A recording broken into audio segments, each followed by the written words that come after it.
Olá, tudo bem? Meu nome é Everton Coimbra de Araújo, sou professor da Universidade Tecnológica Federal do Paraná, do campus Medianeira. Ministrarei a você a disciplina a qual você está matriculado. Os recursos de vídeo estarão disponibilizados via YouTube, por meio desse canal que você teve acesso. É um vídeo que ficará disponibilizado de maneira pública. Dessa maneira, peço a você que, se possível, curta, colabore com comentários e que possa também se inscrever ao canal e recomendá-lo em suas redes sociais, se assim julgar interessante. Meu e-mail de contato está disponibilizado aí no vídeo. Eu costumo responder a todos os e-mails, pode demorar, mas eu respondo. Peço desculpas antecipadas para caso de ruídos ao fundo do vídeo, mas essa gravação é doméstica, fazendo em minha casa, sem recursos de estúdios específicos para este fim. Nós vamos trabalhar nesse vídeo o uso introdutório de matriz. Em linguagens atuais, já há algum tempo também, o uso de matriz é recomendado apenas para o caso onde realmente uma matriz é necessária. E as linguagens oferecem hoje em dia o que elas chamam de coleções, com vários tipos já abstraídos, né? Para quem fez um curso superior pode lembrar do conceito de TAD, Type Abstract Data, né? Tipos de dados abstratos. Então, em estruturas de dados, a gente sempre trabalhou algumas coleções com funcionalidades e algumas restrições pertinentes a cada um de seu tipo. Mas como esses vídeos iniciais trabalham a introdução também à linguagem C#, é importante que conheçamos matrizes. Então aqui em nossa classe aluno, nós vamos fazer algumas alterações. Verificamos aqui que no Apply Validations, nós estamos disparando exceções em relação a erros encontrados. Mas nós vimos na execução, no vídeo passado, que aparece um erro e depois de corrigir esse erro, aparece outro erro. Nós poderíamos exibir todos os erros de uma única vez. Como isso pode ser feito? Nós vamos criar aqui, antes de propriedades, nós vamos criar uma region específica para campos privados, chamada de Private Fields. Private Fields. E vamos declarar aqui uma matriz. Private,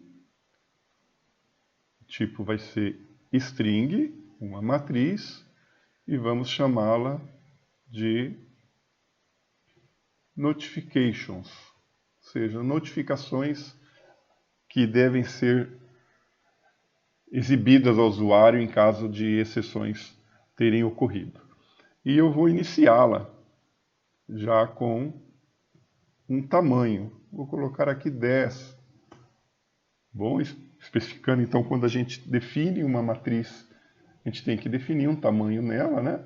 Eu estou fazendo isso e estou definindo como máximo de 10. Existe toda uma regra necessária para a definição de tamanho de matriz, para a inserção de elementos.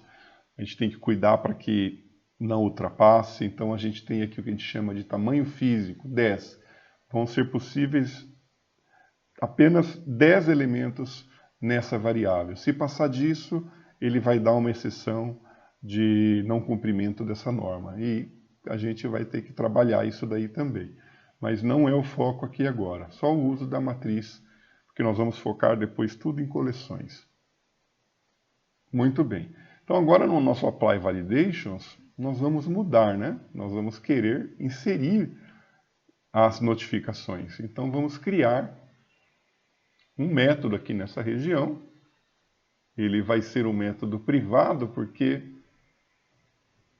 porque eu acredito que até esse Apply Validation que nós deixamos como público na aula passada, no vídeo passado, ele pode ser visto como privado, porque ele vai ocorrer só dentro dessa classe. Então vamos renomear aqui, como ele é privado, letra minúscula, Apply Validations. E aqui na nomenclatura de Notification, né, a gente coloca a convenção do campo ter o nome começado com sublinhado, é uma convenção que as linguagens utilizam. E o método, nesse caso, começa com letra minúscula porque ele é privado. Então aqui nós vamos ter um método privado, que não vai retornar nada, mas que nós vamos chamar de add notification. Ele vai receber uma string e vou chamá-la de notification. Aqui, a ideia simplesmente seria inserir a notificação na matriz. Só que uma matriz, ela é um conjunto de objetos. A gente tem as posições aqui, 10 posições, e eu não sei qual é a posição em que eu posso inserir um elemento agora. Então eu preciso de uma variável que me controle isso. Essa variável também será privada, só que ela vai ser um inteiro, e eu vou chamá-la de notifications count. E ela vai começar com 0. Ela vai representar o meu tamanho lógico de elementos na matriz. Ó, o físico é 10, é o máximo. Mas quantos eu tenho no momento? Eu tenho 0. Então, quando eu inserir um elemento, eu vou chamar aqui a minha matriz, na posição notifications count, recebendo o meu notification. Nesse momento eu já passo a ter um elemento. Então eu vou usar um operador de incremento após o uso da variável. Ou seja, ele usa o valor que vai ser 0, passa a notification para a posição 0. Depois ele muda esse notification para 1, que já vai dizer qual é o tamanho que ela possui. Então aqui já está tudo certo, já vai inserir. Mas e se ocorrer de eu ter mais que 10 notificações? Aí eu vou precisar realmente disparar uma exceção para o usuário. Então a gente pode, porque vai ser um erro que vai ocorrer. Eu vou fazer um if notifications count. Se ele for igual a 10, igualdade a 10, ele já está no seu limite, porque 10 elementos é o máximo que pode inserir. Eu não posso inserir o 11º, porque o décimo elemento ocupa a posição 09 na matriz. E se aqui representar 10, vai ser o 11º elemento. A matriz começa com o elemento 0 e termina com o elemento em n-1. Então aqui eu precisaria disparar uma exceção. Throw new exception. Limite excedido para notificações. Okay. Para ficar melhor eu posso trazer para cá. E daí ele não atribui nada.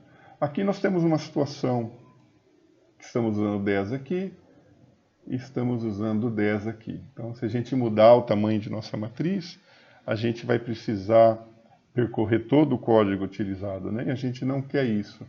Então a gente pode ter aqui uma região constantes,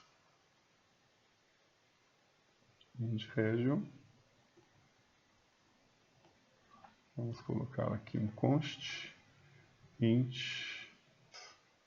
notifications. Quer dizer, eu tenho tamanho 10. Que eu estou usando como convenção o nome das constantes em maiúsculo. Eu posso colocar aqui e colocar aqui. Daí eu mudo em um lugar só, se for o caso. Ok. A quantidade de elementos em nossa matriz é uma informação que precisa ser fornecida para o usuário, tá bom? Ele pode precisar dessa informação. Então a gente vai ter aqui a necessidade de uma propriedade. Então, uma propriedade só de leitura. Então a gente vai ter um public int notifications count, onde o nosso get vai retornar o notifications count. E nós precisaremos fornecer para quem consumir essa classe as nossas notificações também. Então nós vamos ter aqui um public string array, né? Notifications, que vai retornar as nossas notificações. Faltou aqui o return. Ok. Então voltamos aqui para a nossa exceção e vamos adicionar aqui o erro, chamando o add notification, mandando esse argumento, chamando o add notification, mandando esse argumento. Com isso realizado, aí sim nós podemos pensar em disparar uma exceção. Como vamos disparar a exceção? Verificando se existe notificação. If notifications count maior que 0, aí a gente vai throw new exception, erros na violação de dados. Isso pode se pensar em uma mensagem melhor para o usuário, talvez. Isso daqui é o que retorna essa situação, né? E nós podemos criar uma propriedade de predicado que vai informar se o dado é válido ou não. Isso pode ser útil. Então nós vamos ter aqui uma propriedade booleana e vamos chamá-la de isValid. E ela vai retornar o resultado de notifications count maior que 0. Igual a 0, perdão. Igual a 0. Se isso for verdadeiro, é que o objeto é válido. Se não, ele tem um erro e precisa ser validado.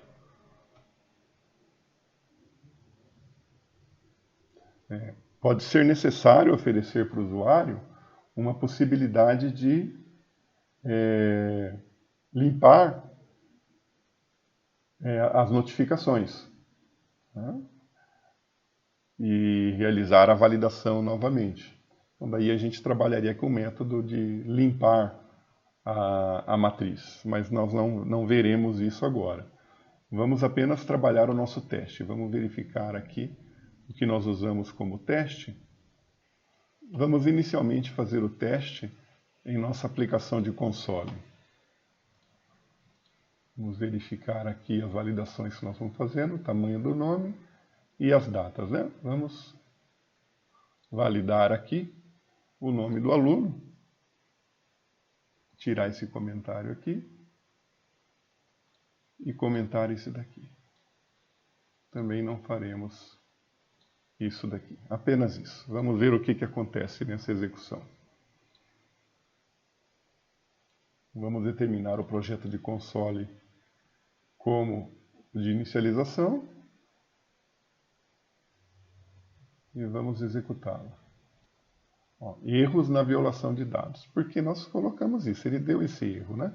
Então a gente pode mudar isso daqui. Eu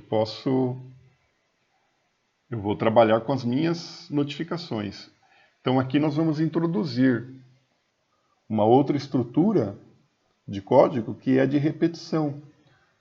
Nós vamos usar inicialmente o for, onde nós precisaremos trabalhar com essa variável.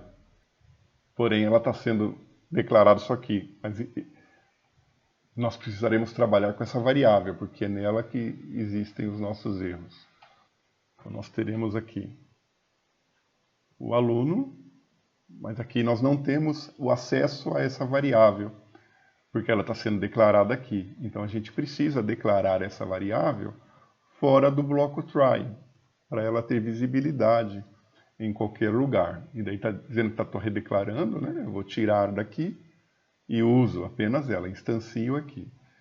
Então aqui aluno.notificationsCount, o laço começa no 0 enquanto for menor. Só que aqui vamos verificar, ele está dizendo que essa variável não foi inicializada, né? Então esse bloco não consegue usar uma variável que não foi inicializada, mas você pode pensar, mas está sendo inicializada aqui. Mas como é um try-catch, ela pode gerar um erro aqui e não ser inicializada. Então vamos atribuí-la inicialmente com null. E aqui ele já permite utilizar. São sintaxe, regras da linguagem. Aí eu posso pegar, vamos colocar o console dentro do try-catch e vamos colocar assim.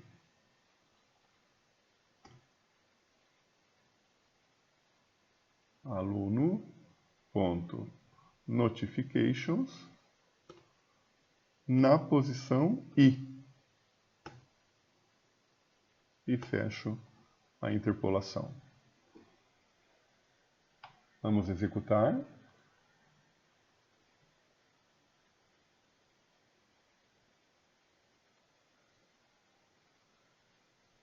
Aqui nós temos um erro que natural que acontecer, né?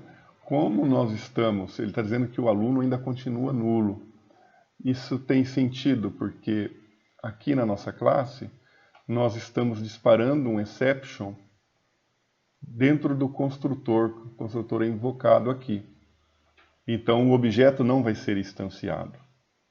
Então a gente vai ter que pensar em uma outra estratégia para esse caso. Eu vou comentar esse exception aqui e vou executar novamente. Então ele executou a nossa aplicação, mas não validou os dados. Então o que a gente precisa fazer? Mudar a nossa estratégia. Aqui no program, a gente só vai poder exibir os dados da seguinte maneira. Vamos ter que mudar realmente aqui. Para este caso, tiramos o try. Vamos tirar o try, vamos comentar por enquanto.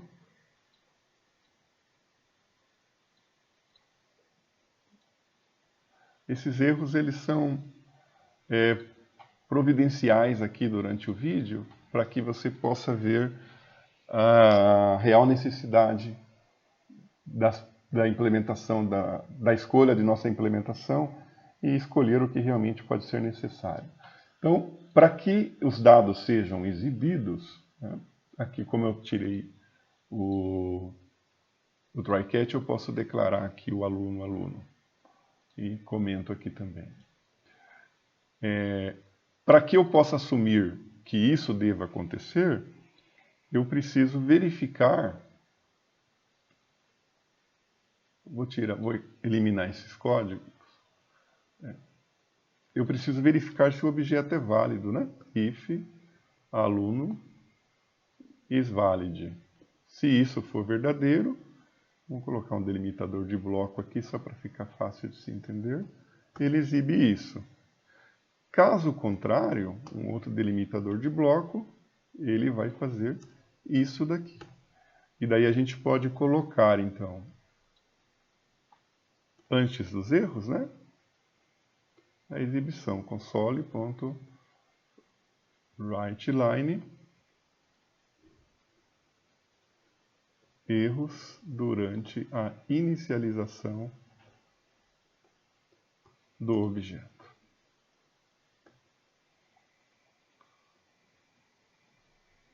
Então veja que foi útil a nossa propriedade de predicado. Vamos ver.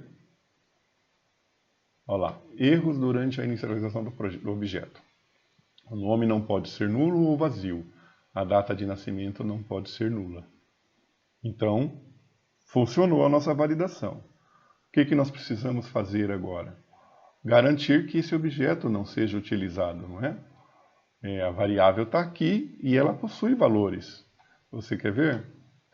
Eu vou colocar aqui um ponto de interrupção.